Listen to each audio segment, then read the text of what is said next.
시장에 관한 한 수를 가지고 계신 분이죠. 김종철 수장의 시장 한 수 시간입니다. 네, 소장님 안녕하세요. 네, 반갑습니다. 네, 오늘 하락 출발했던 우리장이 외국인 매수세로 상승하더니 조금씩 힘을 빠지는 듯한 모습입니다. 어떻게 보셨을까요?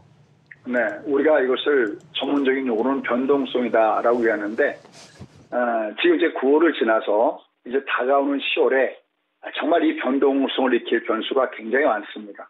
일단 이번 9월은 헝다의 문제가 여전히 시장의 변동성을 계속 주고 있는데, 그래도 이거는 헝다에 대한 얘기들은 많은 채널을 통해서 여러분들이 아마 들으셨을 거라는 생각을 해봅니다. 이 헝다의 문제만 하더라도 이번에 달러 표시 채권에 대한 이자 이 부분이 지급이 이루어졌지만 한 달 동안은 계약 기간이 뒤에 있기 때문에 이것도 역시 10월로 이연된 상태에 놓여졌습니다. 다만 헝다의 문제는 시장의 방향을 바꾸지는 않습니다. 다만 헝다보다 더 큰 시장에 큰 변화를 줄 수 있는 변수들이 여러 가지가 있거든요. 그중에 첫 번째, 지금 우리나라 시장은 다행히 중국 쪽보다는 미국을 쫓아가는데, 사실은 아마 여러분들 그래프 한번 이렇게 세계 증시의 그래프 한번 가만히 놓고 보시면요, 사실 우리나라 주가의 흐름이 제일 좀 취약합니다. 아쉽게도 헝다 문제가 터졌던 중국의 모양보다도 취약하고요. 일본, 그다음에 미국과는 비교가 안 되는 이런 시에 와 있거든요. 하지만 이러한 가운데서도 지금 우리는 밑에 내려갈 때 여전히 하단에서는 저점 매수가 놓여져 있는 부분들이 있습니다. 대신에 우리가 여기서 중요한 변수체가 되는데, 첫 번째, 가장 우리가 많이 듣고 있는 것들은 이번에 FOMC 회의에서 나왔던 이 내용들이 어떻게 전개가 되느냐. 그런데 여러분들 아시다시피 지금 일부에서는 이것이 비둘기파절이다라고 얘기를 하고 있고요. 또 일부는 이거는 상당히 매파적인 발언이야 그러는데, 일단 먼저 딱 하나만 얘기한다 그러면은, 이제 10월 달에 나오는 각종 지표들을 보고 어쩌면 이번에 11월에, 그러니까 우리가 보통 11월에 FOMC 회의에 나오는 내용들은 FOMC에서 테이퍼링을 예고하고 빠르면 한 12월 달부터 할까 그러는데, 일부 월가에서 나오는 목소리는 아니야, 그냥 11월부터 곧바로 실시해. 근데 그러한 내용들이 10월 달에 나온다는 점에서 첫 번째 주목을 할 만한 부분이 있고요. 또 하나는 바로 여러분들 10월 중순이면 결국은 미 정부의 돈이 떨어지죠.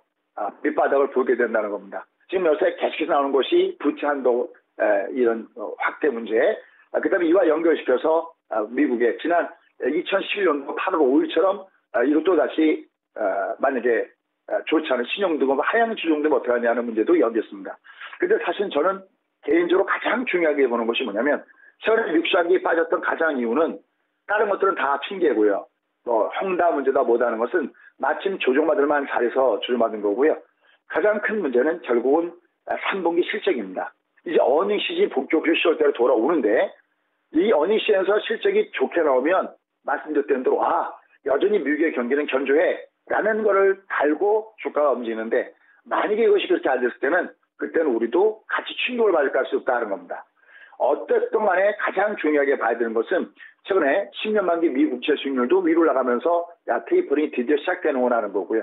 다만 이런 가운데서 저는 개인적으로는 미국은 테이퍼링은 악재가 아니라 오히려 호재 쪽이다. 문제는 우리가 테이퍼를 실시했을 때 테이퍼 텐드롬은 소위 이머징 마켓 쪽의 악재지 미국의 입장을 볼 그게 아니거든요. 그래서 미국은 여전히 견조하다는 측면에서 여전히 우리 시장이 미국을 쫓아가고 있다는 점에서 하되는 매수가 있지만, 문제는 10월 달에 변수를 앞둔 상태 속에서 올라갔을 때는 계속 매물을 받을 수밖에 없다는 것을 염두에 두셔야 됩니다. 그래서 우리나라 시장 잠깐 좀 보도록 하겠습니다.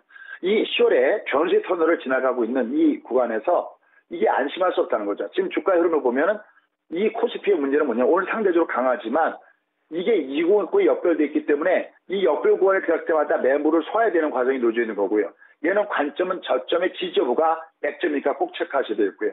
그래서 여기는 이렇게 내려오게 되면 이 시점이 쌍보는 모습을 주게 됩니다. 그래서 당분간은 무조건 되고 밀어붙이는 것보다는 앞에 어떤 변수가 있고 변수에 대한 대응의 전략이라면 당분간은 위로 나갈 때 역시 물량을 줄여주고, 올해 한 해 2020년도에 가장 중요한 매매 공략은 작년은 바이언 홀딩 전략이었다면 올해는 리미트 공략이기 때문에 의미가 있는 종목군들, 테마성 종목을 중심으로 한 밑에의 전략이다. 그래서 당분간 장세는 10월 중순까지는 최소한 지수 장세 쪽보다는 종목 장세에다가 비중을 두는 것이 어떨까라고 조언드리고 싶습니다. 자, 이런 가서 오늘 의미 있는 종목을 좀 잠깐 보면요.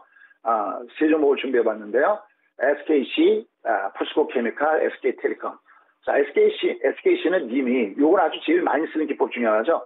이 마틴 구간의 첫 번째가 100점이었고요. 그다음에 튕겨 올라갔을 때 조정을 두때 매서라. 이건 저희가 이전에 국고조에서도 이렇게 한번 제시해드렸던 종목인데 결국 위로 올라가고 있습니다. SKC는 역시 향후 친환경 관련돼서 2차 전지가 가장 중요한 섹터라면은 여기에 관련되는 머티리얼즈에 관련된 종목은 다 보셔야 되는데 SKC는 그다음에 소위 그 카파코일 이쪽의 사업이 굉장히 중심이 있다라는 점에서 역시 보실 만한 의미가 있습니다. 특히 무엇보다도 2차 전지에 음극재와 양극재 이쪽 사업 공동 추진 좋고요. 아주 각도가 좋습니다. 꼬랑지 달고 있죠. 쫓아가지 않아도 밑으로 갈 때는 줄주하시는 것이 가능하다라는 판단입니다. 자, 포스코 케미칼 이건 상대적으로 덜 갔던 종목 중 하나입니다. 그러면서 역시 요즘에 많이 이렇게 공개드린 물기법 중에서 그 종목의 추세가 살 때 이 마틴기를 중에서 항상 주가가 뜬다는 겁니다. 이건 음극재 원료부터 소재까지 역시 밸류체인을 구축하고 있다는 측면이 굉장히 중요하고요. 그다음에 음극재 코팅에 아주 필요한 빛의 국산화 여기에 연결돼 있습니다. 그런 측면에서 역시 이런 종목군들도 역시 지수랑 상관없이 주목장을 했을 때 이쪽 관련된 섹터들은 보실만하다는 쪽이고요. 그리고 이거는 다가오는 11월이 아주 중요합니다. 11월에 인적 분할을 통해서 반도체, 그다음에 뉴, ICT 이렇게 분리되는 이런 모습들을 갖고 있다는 측면에서 굉장히 주목을 해볼 만하다라고 판단되고 있고요. 역시 주가 위치가 이제 막 마틴 구간에서 짱대를 달고 뽑아 올라간 종목이기 때문에 이런 종목 군단들은 지수의 변동성 구간에서도 리밋 공략이 적격인 종목이다 해서 이렇게 권해드리고 싶습니다. 고맙습니다.